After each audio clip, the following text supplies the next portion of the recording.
Alors bonjour à tous, je me présente Franck Dos Santos, responsable de la filière canine au CFA de Bar-le-Duc. Donc, petite présentation diaporama pour vous présenter les formations en filière canine et féline par apprentissage à l'EPL. Donc, tout d'abord, les généralités de l'apprentissage, la filière canine ne fait pas l'exception. Vous ne devenez ni collégien ni lycéen, mais vous devenez un salarié. Donc, de ce fait, vous n'avez plus de vacances scolaires, vous êtes lié au CFA par un contrat d'apprentissage et il vous est donc nécessaire de trouver une entreprise pour entrer au CFA. À l'issue de ces différentes démarches, vous devenez apprenti et vous êtes au CFA à raison de 12 à 18 semaines par an en fonction des formations, dont on verra le détail juste après. Et vous êtes donc en entreprise le reste du temps, donc 29 à 35 semaines par an. Et dans tout ça, vont s'ajouter 5 semaines de congés payés à l'année. La rémunération au contrat d'apprentissage, c'est du pourcentage du SMIC en fonction de votre âge et de l'année d'exécution du contrat. Donc, le contrat d'apprentissage, il est à retirer par le chef d'entreprise auprès de son organisme d'affiliation. Alors attention, l'organisme d'affiliation, en filière canine, il peut y en avoir plusieurs. Les deux principaux sont OPCO-EP et OCAPIAT. Donc, la première étape aussi de votre patron va être de se renseigner de quel OPCO il dépend. Ensuite, le contrat sera retiré en 3 exemplaires. Un sera gardé par le chef d'entreprise, un par le CFA, un pour l'apprenti. Et enfin, seulement, une fois que nous, on reçoit ces contrats d'apprentissage, à ce moment-là, seulement, vous avez une existence administrative auprès de nous. Et on peut donc déclencher ce qu'on appelle l'inscription au CFA. Alors, petit topo pour ceux qui vont télécharger ce PowerPoint en plus de le visionner. Vous voyez, il y a des petites vidéos en bas, là, en bas à droite, vous en avez une. Vous double-cliquez dessus, vous arrivez sur une chaîne en ligne où vous pouvez découvrir plusieurs dizaines de petites vidéos comme ça, qui nous montre un petit peu nos différents TP, par exemple l'organisation d'une journée, des interviews d'apprentis ou d'autres choses un petit peu plus ludiques.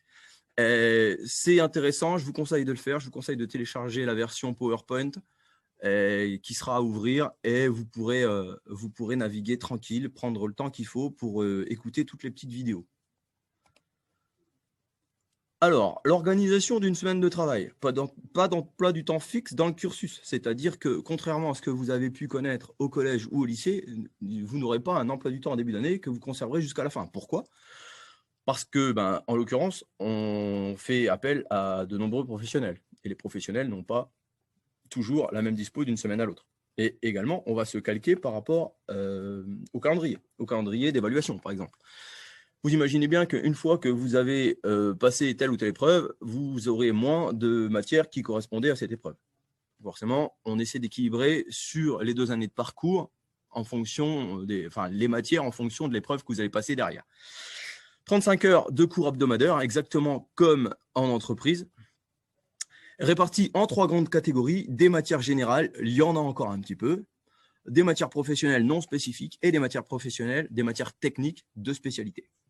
Toujours sur cette diapo, pour ceux qui vont ensuite aller sur la partie téléchargeable, différentes petites vidéos qui sont assez sympathiques.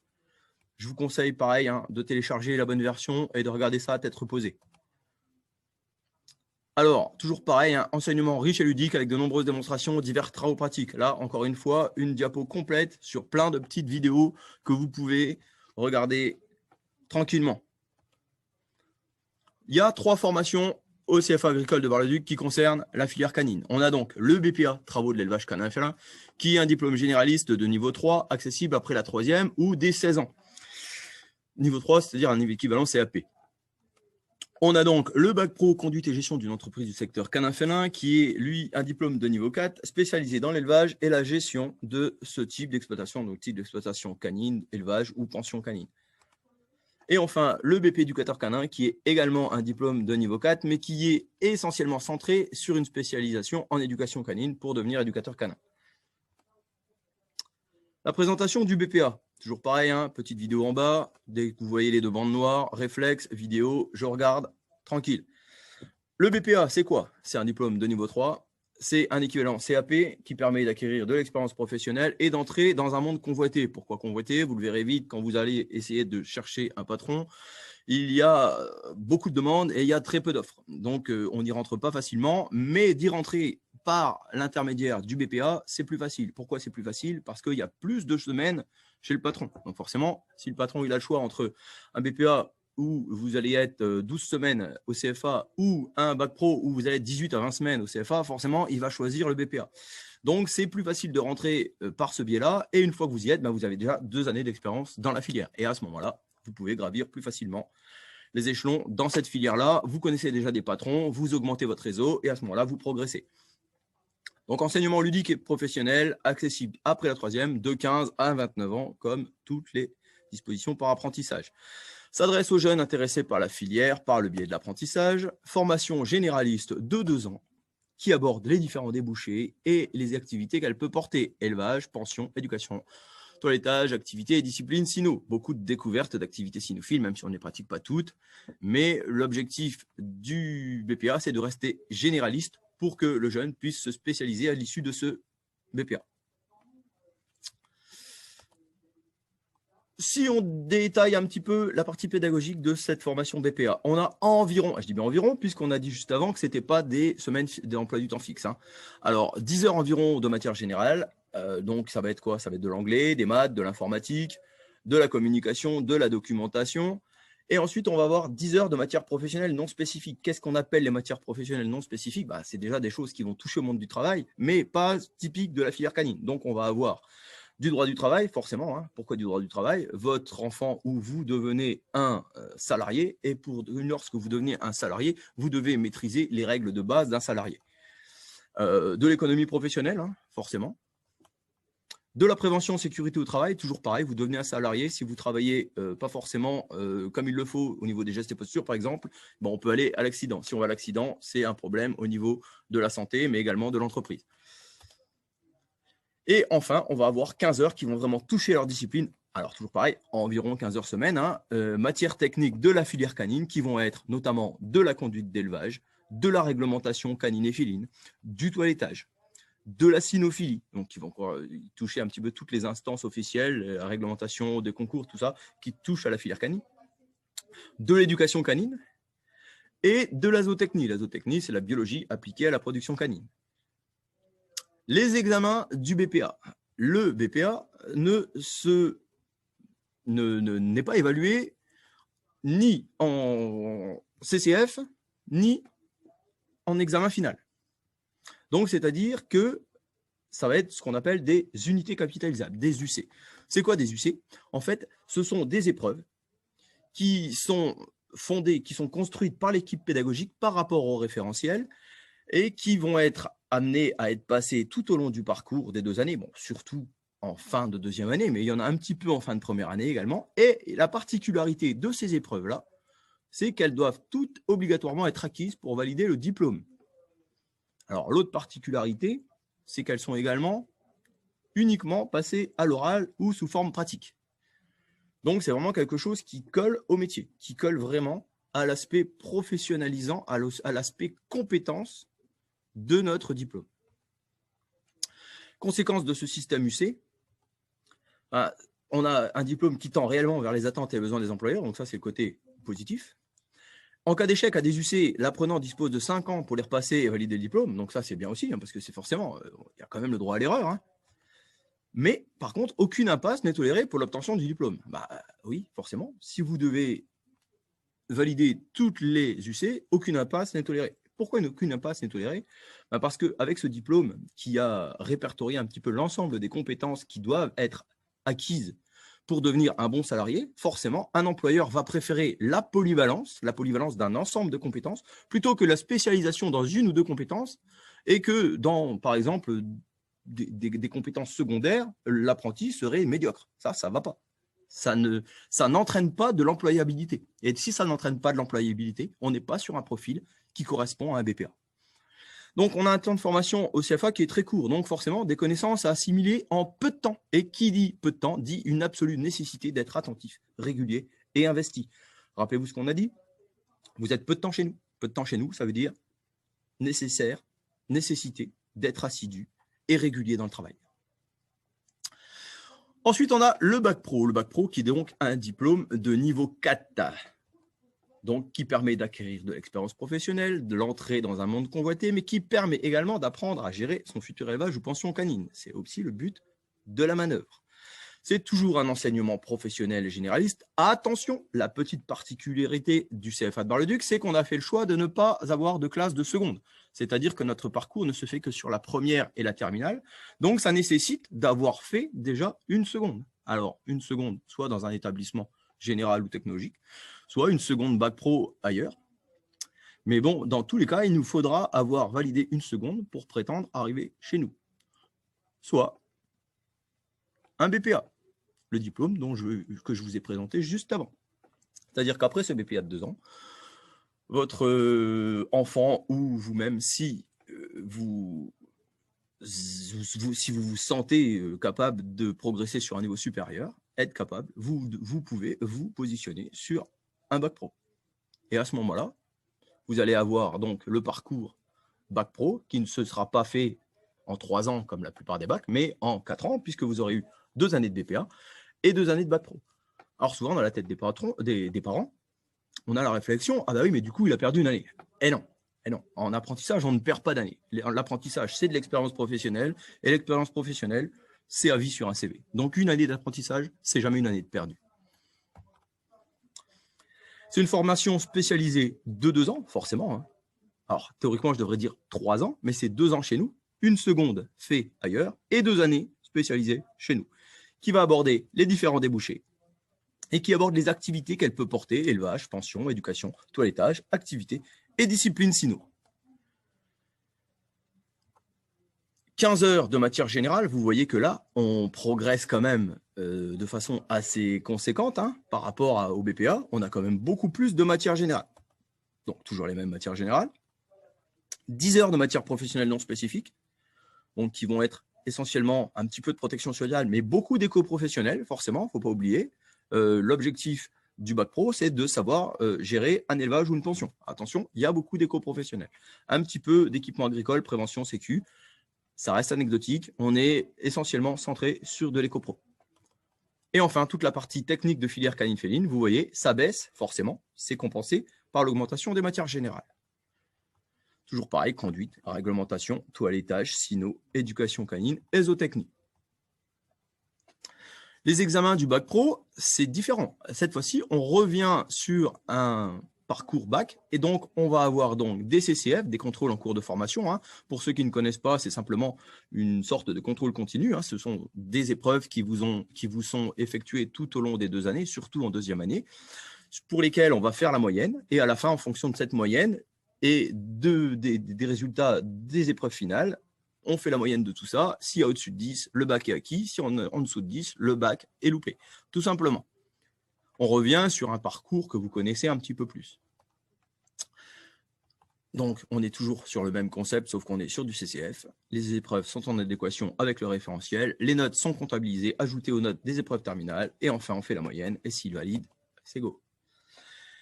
Enfin, 3e formation, le BP éducateur canin. Alors, qui est un diplôme de niveau 4? C'est toujours un diplôme de niveau bac, mais qui permet d'acquérir et de se spécialiser en éducation canine. C'est-à-dire que là, vous êtes vraiment sur de la spécialisation. On entre toujours dans un monde convoité et on apprend à devenir un chef d'entreprise en éducation canine. Alors, on est sur un enseignement très spécialisé. J'insiste sur le trait, parce qu'autant sur le bac pro, on vous disait qu'on nous rajoutait les matières générales. Là, c'est l'inverse. Non seulement on vous en enlève, mais vous en avez pratiquement plus. Et vous êtes vraiment centré sur vos matières professionnelles. Alors, attention, pour les sortants de BPA, du coup, qui auraient de bonnes capacités de ne pas vous enfermer non plus dans ce système BP, parce que là, on vous enlève toute possibilité de progression derrière, peut-être vers un BTS.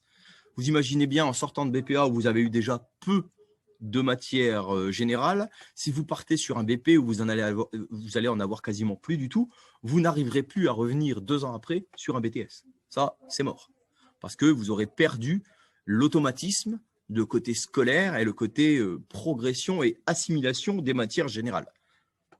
C'est un mécanisme, ce n'est pas un automatisme, les matières générales. Il faut être dedans, il faut entretenir cet apprentissage. Et si on ne l'entretient plus, eh ben on perd. Donc, cet enseignement très spécial, il reste quand même exclusivement centré sur l'intégration professionnelle. C'est accessible après un diplôme de niveau 3 au minimum. Alors, pourquoi au minimum? Parce que la plupart de nos apprenants qui nous rejoignent en BP éducateur canin ont déjà un bac. Donc, en fait, là, ils arrivent déjà avec un niveau 4. Ils viennent en complémentarité de leur formation bac. Donc là, c'est moins grave de s'enfermer dans un système très spécialisé parce qu'ils ont déjà validé leur bac avant. Vous voyez la nuance? Formation spécialisée de 2 ans qui aborde les activités d'éducation canine, de comportement canin, de comptabilité et de gestion. Alors, c'est toujours pareil, super important. Hein. Vous allez devenir un chef d'entreprise. Forcément, c'est indispensable à la bonne conduite d'une entreprise d'éducation canine. Les examens du BP éducateur canin, on revient sur le système UC. On revient sur le système du BPA, donc c'est-à-dire, excusez-moi, donc pratiquement uniquement de l'oral et de l'épreuve pratique. Toujours en adéquation avec le référentiel, sujet à validation du diplôme auprès de la DRAF. Vous avez toujours 5 années pour les repasser au cas où vous les loupez. Et toutes les UC doivent obligatoirement être acquises pour valider le diplôme. Alors, la recherche d'entreprise en filière canine, c'est vraiment le facteur limitant de cette formation. C'est vraiment la première étape, c'est la plus laborieuse. Et en fonction de la formation, le maître d'apprentissage va être soit un éleveur canin ou félin, bah forcément, hein, pour la plupart des formations, notamment le BPA et le Bac Pro, votre patron devra être un éleveur. Mais pas que. C'est-à-dire que si vous avez moyen d'avoir une pension canine ou féline, pour du BPA, ça passe. Attention, pour le Bac Pro, il va falloir quand même une grosse pension, parce qu'on a des chiffres quand même qui rentrent en jeu un petit peu hein, dans la conception du rapport d'apprentissage, etc. On va avoir besoin de matière et il va nous falloir soit de l'élevage, soit une grosse pension. Donc, autant essayer dès le début de se positionner sur un élevage. Alors, BP Éduc, par contre, peut se positionner sur une pension canine. On a quoi? Refuge et fourrière, hein, les SPA. Donc, les SPA vont convenir à des BPA et à des BP Éduc. Là, vous oubliez le BPA, la SPA pour les Bac Pro, par exemple. Hein. Toujours pareil, pour ce que je vous disais, pour la conception du rapport, ça ne passera pas. Évidemment, si vous avez une structure qui combine tout ça, bah, vous pouvez passer au niveau de toutes les formations. Il faut savoir qu'on est sur la filière canine, une filière en phase de développement. Il y a peu d'éleveurs capables de financer de la main-d'œuvre, encore qu'il y en a de plus en plus, hein, on a quasiment un tiers de plus tous les ans. Mais c'est-à-dire que vous, de votre côté, lorsque vous allez prospecter un élevage, il faut rechercher des structures qui ont une taille assez conséquente pour financer un apprenti. Les débouchés en filière canine, bah forcément, hein, si on reprend du début, vous êtes sur les petits niveaux, seconde GT ou seconde pro, vous pouvez bifurquer sur un bac pro. Le BPA, ensuite, lui, va bifurquer sur soit un bac pro, soit un BP éduc, soit une spécialisation au toilettage, soit un diplôme de niveau 4 dans une autre filière, soit dans la vie active. C'est un choix. Le BPA est aussi fait pour ça. Il est là pour vous rendre employable. Après, forcément, si vous vous sentez encore capable, après un BPA, de progresser, allez-y, poursuivez sur un niveau supérieur. Après ce niveau supérieur, après avoir validé ce niveau 4, ce niveau bac, vous pouvez évidemment poursuivre en niveau BTS après un bac pro. Je reprécise bien après un bac pro. Je vous ai expliqué pourquoi tout à l'heure. Après un BP éducateur, vous n'y arriverez pas. Et après, avec le BP éducateur ou les différentes spécialisations bac pro ou toilettage, vous pouvez également vous installer à votre compte ou accéder à des concours qui nécessitent un diplôme de niveau 4. Alors, ici, la petite partie sympatoche pour ceux qui vont télécharger le PowerPoint cliquable. Je vous ai fait plein de petites vidéos de type foire aux questions avec la thématique à gauche et la vidéo qui répond à cette thématique à droite. N'hésitez pas à aller faire un tour. En plus, j'étais bien habillé, j'avais mis du gel et tout, c'est au top. Voilà, il y a 4 diapos comme ça. Donc, il y a matière et il y a moyen, franchement, de faire le tour de toutes les problématiques. Le petit mot de notre directrice au niveau de la relation apprenti, maître d'apprentissage, c'est enrichissant, c'est intéressant. Et enfin, le petit mot de notre apprenti. pour vous encourager dans vos recherches et dans votre persévérance au niveau de la filière canine. Vous n'hésitez pas, en cas de question, le mail qui va bien, filièrecanine@educagri.fr, et le numéro du secrétariat si vraiment il reste des questions auxquelles nous n'aurions pas répondu avec ces vidéos, mais en espérant que vous trouverez votre bonheur dans tout ça. Je vous souhaite de bonnes recherches et je vous dis à bientôt. Au revoir. Oui, petite précision. Ouais, avec moi, qu'il y en a plus, il y en a encore. C'est comme les films Marvel. Si on n'attend pas le générique, on n'a pas le bonus. Si vous revenez sur la diapo précédente, il y a une petite coquille au niveau de l'adresse mail de la filière. C'est écrit filière.canine, alors qu'en fait, c'est filière-canine@educagri.fr.